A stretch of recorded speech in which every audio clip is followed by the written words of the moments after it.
Today in this video we are going to go over how to set up and execute the reverse band bench press. So we're going to show you how to set up in a full rack. I'll show you how to set up in a half rack as well at the end of the video, because not everyone has access to a full rack. Ideally, when you're doing a reverse band bench, you want to use a full rack. Ideally, you want a rack that's got like a full cage. Reason being, especially for bench press and probably for squat as well, you want to set up the safeties because you're going to be handling loads that if it goes wrong. So the way the reverse band works, as I get deeper into the lift where I would naturally be weakest, the band is going to take away weight. So it's going to make you stronger in weaker ranges. So it's really going to help to challenge the lockout. It's going to help to challenge the top end of the lift. So the reverse band acts in a more similar way to how a chain would react. So how we'd normally use bands, the band resistance would increase as you get stronger in the lift. What a reverse band does, it takes away, the tension takes away load on the barbell as you get weaker in the lift, and as you get stronger in the lift, as you approach lockout, the band stretch reduces and it adds load to the bar. So it feels a lot closer to how chains feel. So on a chain, if you set it up correctly, when you come down to where you're weaker in the lift, more links gather on the floor, and then as you get stronger in the lift, get closer towards lockout, the chains come off the floor, so it adds weight. So if I was to say how it felt, it feels a lot closer to chains. Not every gym has chains. Getting a lot of chains can be expensive depending on where you get them. They also take up a hell of a lot of space, whereas bands take up jack shit space, and they're also relatively cheap. You can get a few different kinds of bands for around 60 to 100 pounds. You could probably get 3 or 4 sets, 3 or 4 pairs. Whereas for a proper good chain setup, depending on how strong you are, you could be spending 200-300 pounds. If you're smart and you go to like a dock, you can pick up chains for like a lot cheaper, but you're still looking at like a heavy, bulky item versus something that we can hang up on the wall pretty easily. So I'm going to show you 2 methods. So you can use a choke. So a choke is how you would apply band to pretty much any kind of stable surface. So we feed it through like that. So in all kind of styles, we're going to double over the band and then we just pull it through. So you just feed it through itself and then pull it through. So this rack's quite good for this because it's got holes where the bands would go. Again, another way of doing this would be to use band pegs, but we don't have any yet. So I'm just going to use a choke. Well, the way I'm going to do it today, or the way I have been doing it in my own program, is a doubled. So this is a mini, this is a Elite FTS mini. I've been using doubled minis. So this would give you, down the bottom of the bench, it's going to give you a reasonable amount of help. I mean, I don't really know kgs, but you're probably maybe talking maybe like 10 kilos off. So together it'll give you maybe about 20 kilos off. The double band is going to give you about 40 off. And you're going to bring it down like that. So how to double it, you basically just bring it over like that. And then you're going to bring it to the barbell. So what we're going to go through now is we're going to go through how to put it on the barbell itself. Okay, so the first thing when you go to load, or when you go to put the bands on the bar, you got to have an appreciation for the amount of band tension you're going to put on. So if I was going to put on a choke like we first showed onto an empty barbell, that's going to be sweet. It's not going to lift the bar up. Okay, so there's not that much band tension on it. So this is probably a fairly straightforward way of setting it up. The way that I've been doing it though is doubled. And I think if you're a stronger bencher, so I bench, my PB bench is 230 kilos or 507 pounds. So for me, I just feel that I'm not really getting much of a contrast If I'm going to use like a choke like that, I just don't really feel like there's that much. And also, this is just how I started, so this is how I've been doing it. So, but the whole thing is, if I'm going to put a lot more band tension on, if you're a stronger bencher, generally speaking, you want to use more band tension, or the accommodating resistance should be larger. So as someone who is a stronger bencher, I've been using a double mini. So for this, you're going to want to put the weight on first, because there's enough band tension to lift the bar up. So if I bring this down and try to put it on, it's enough. It's just gonna lift the bar like that. Okay, so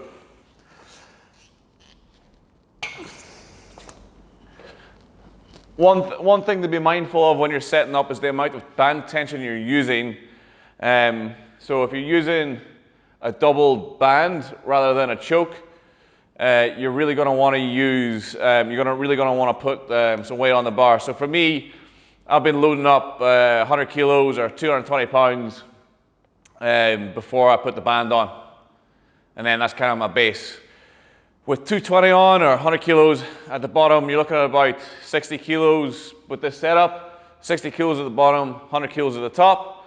And then that's kind of my base where I work from when I'm doing sets. The other thing that I want to kind of stress, so you'll see when people set up, they maybe set up the pipe, pin and pipe safety. They might set that up, especially if they're using doubled minis or just doubled bands of any kind. They'll set it up so that there's not as much travel, so there's less tension. However, for me, I think that's a bad idea, especially like someone who trains alone quite a lot. I gotta have the safeties up when I'm benching because I don't want to fucking die. If you have a spotter and you trust your spotter, then gravy, go for that. But for me, I always gotta make sure when I'm benching that I've got my safety set up at a height where my face and neck are covered. So, doomsday scenario, if say the band was to snap, and again, something else I want to stress is if you're doing something like a reverse band deadlift, reverse band squat, but especially reverse band bench press, where you're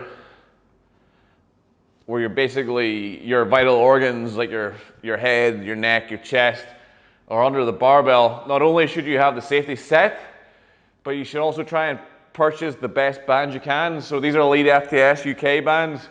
I think they come from, they probably come from the same factory, but for me, if I'm going to be doing reverse band work or any band work, I'm going to load it, I want to make sure that I'm spending as much of my budget as possible to try and ensure that the quality of the product that I'm actually putting a lot of stress into is going to be the best quality. So me personally, if you're just using bands for stretching and shit, you're not too worried about it,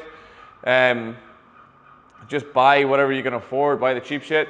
But if you're going to be doing reverse band work or band work in general, try and buy better quality shit.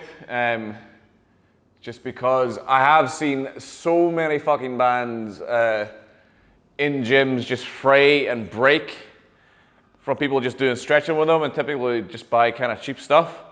And the last thing you want when you've got 220 or whatever in your hands is a snap band on a reverse band, because that will not be good. Even with the safeties up, so if I was using whatever weight, man, like 220 kilo or 500 pounds or whatever, if I was using that, even if I have the cage set up, where I'm not going to put myself in danger mortally, there's still a good chance that if that band was to snap and I was in the middle of pressing it, and that was just to give way, it could pick up a shoulder injury pretty easily. Something that could take you out of bench training for a few weeks, maybe a few months. You could tweak a rotator cuff or whatever. So you do want to be wary of that, and you do want to spend your money wisely and buy right, buy once, buy cheap, buy twice, as the old saying goes. So yeah, I've got these are the Monster Minis from Elite FTS. I'm pretty happy with them so far. They're not very old. I've only had them for maybe 3 or 4 months, another lockdown purchase. But yeah, like I said, I'm pretty happy with them. So we're just gonna load up some weight here.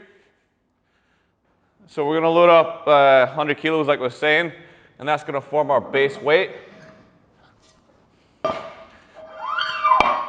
Okay, so now I've loaded on the 100 kilos. Just gonna put the double minis on. So if you are using a rack like this, like a Rogue Monster Mini, this is a Rogue Monster Lite that has the machined lines across the top. You can use that to get it right or to get it the same. So I'm going 4 holes in and then putting the double band over hole 5, bring it down, make sure it's in tight against the weights. Same on the other side.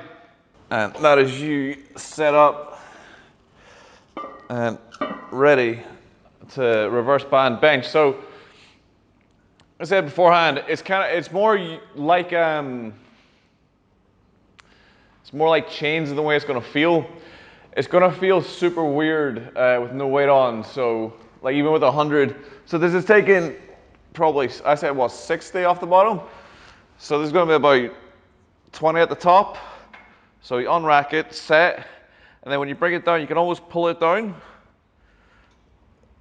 And then nice and explosive off the chest. So it's gonna have a bit of a different feel to it. It's not gonna feel like a normal bench. Like the bars aren't gonna feel the same. It's not gonna set down in the hands the same. It's gonna be a pretty different feeling. What I've been noticing anyway, and what you might notice as well, is I feel it a lot less in my shoulders than a normal bench press. And again, clips are just a good idea in general, but especially if you're using any kind of accommodating resistance, clips are just a really good idea because it can get lopsided. And the last thing you want to happen is to have weights falling off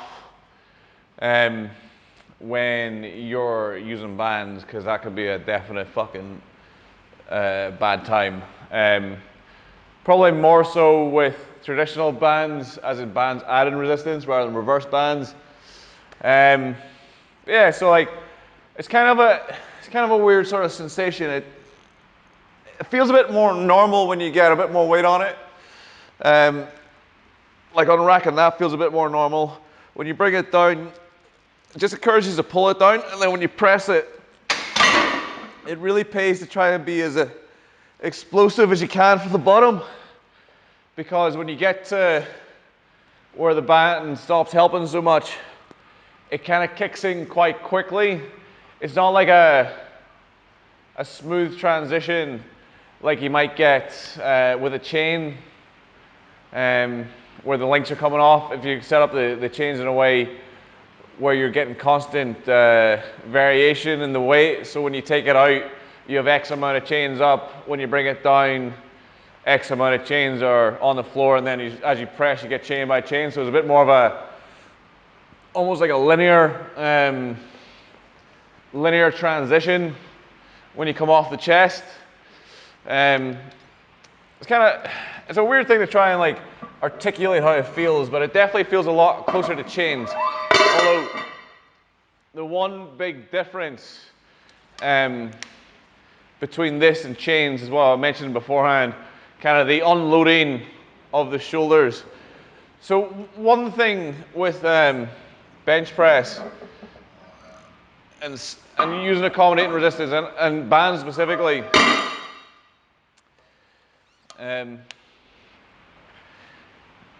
is when you use a band the other way, so where a band adds resistance, it kind of pulls down, kind of in an artificial manner. It kind of like rams you back.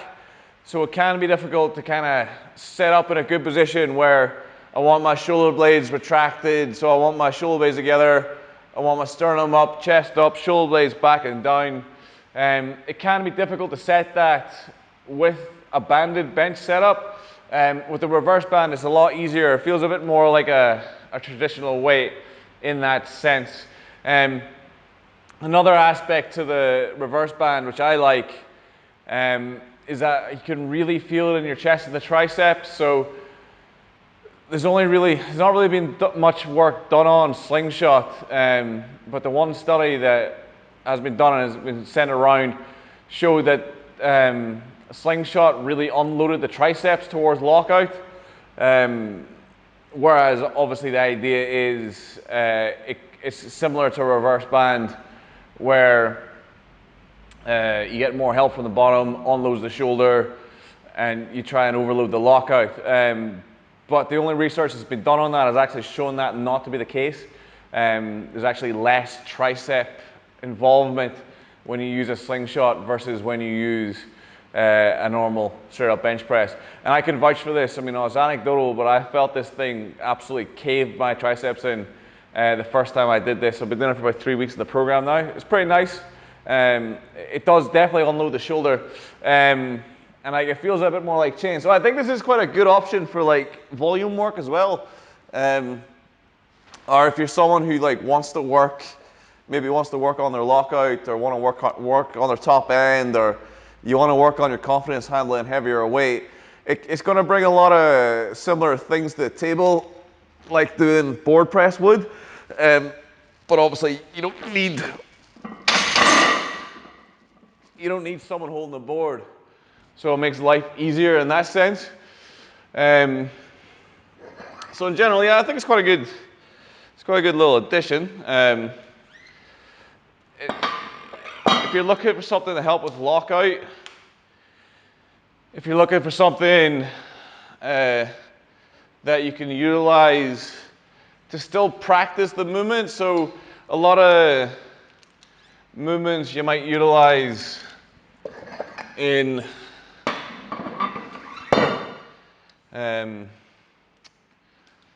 the guise of saving your shoulders. So like the slingshot, well, less of the slingshot, but like boards or the shoulder saver or spotto press, things that are football bars, things like that. Kind of use them to change the angle of pull, the motion, maybe come to a more neutral grip, or stop the elbow traveling past the body. Floor press is another example, in a manner where you're still trying to use heavy horizontal pressing in your program, whether you're a powerlifter or an athlete, but you're trying to unload the shoulder. This, I think, is a very good option because it allows you to perform the lift in its entirety. I can still set up, do all the things, but as I get into that more vulnerable range, as I come down here to more vulnerable range, it unloads, so I'm taking much less stress through the shoulder. So it's a good, I think it's a good option in a lot of senses. I'm not sure of it as, unless you're shirted bencher, as like a ME or a max effort variation. If you're running a West Side protocol, or you're running a West Side template, it's probably a really good exercise for that. If you're a raw lifter training a more traditional style, I think it's a good assistance lift. Maybe to work on triceps, lockout, confidence, or if you're someone who maybe suffers a bit with a shoulder injury, it can be a good option for that. Or if you're someone who's looking to bring in some volume, it doesn't interfere with the movement as much as a band. A band, I've talked about this when I've talked about bands before, but a band, the line of pull is essential. If you set up a band where the line of pull is too far back or too far forward, it's going to mess with the kinematics, or it's going to mess with the travel of the barbell. So it's going to interfere with how you execute the lift, so it's not necessarily the same kind of movement, so the transference might not be the same.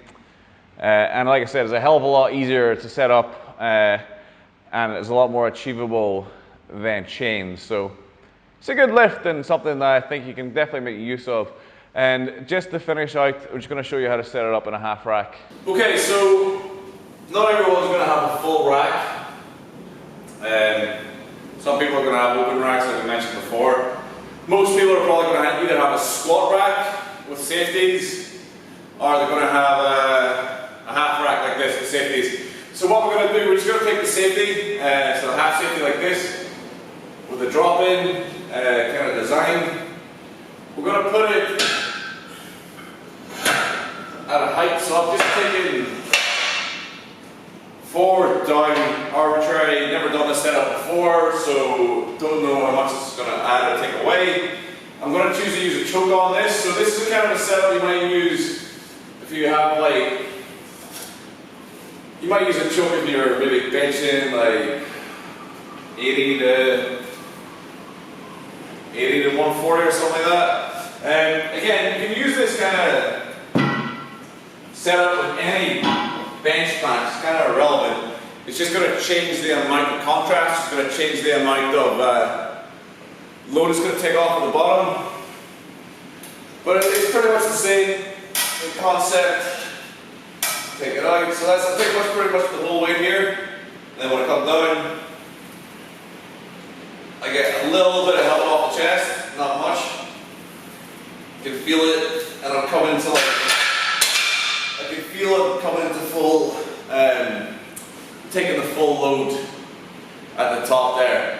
Whereas with the double mini, or the double mini setup that I just had, I don't feel like I'm ever taking the full load of the barbell. So again, that's a variation on it. So if you have a squat rack or a half rack, this is an option. You can of course very easily increase the band tension by just putting the safeties up higher, or you can use a double setup. Again, typically speaking, the bigger your bench, the more contrast and the more tension you want to use to offload at the bottom. And the weaker your bench, the less tension you should utilize. Something like this would be a pretty good kind of intermediate, or like someone who is like I mentioned before, like 80 kilo to 140, 160 kind of range. When you get kind of 200 to 250 range or above, then you're probably going to know anyway what you need to do when you get to that stage. You're going to kind of know better what works for you. So that pretty much covers the reverse band. Where you're using your program, completely down to what you're trying to achieve. At the minute, I'm using it as my second assistance or my main assistance on my heavy bench day. I'm doing 3 sets of 10, controlled down, pulse in the chest, 3 by 10, and I'm just using it as a bit more volume, a bit of overload. You can use it, like we mentioned briefly before, to help build confidence or help to build a lockout. So you maybe use sets of 3 to 5 for that, or even like 1 to 3s, depending on what you want to do. How you want to use it is completely up to you and your goals, but it is a really good lift, I think. It's quite fun, different, and it does actually kind of bring some attributes to the table that will be useful in some instances. Okay, that's going to do it today. Like, subscribe if you liked it, hit the subscribe button if you want to see more. Click the bell end, click the bell icon if you want to see more. If you want to give me money, you can hit me up for coaching services, castironstrength.com. Thank you very much, castironstrength.com. Fucking hell, I need to take elocution lessons. Thank you very much for watching, and catch you in the next one. Goodbye.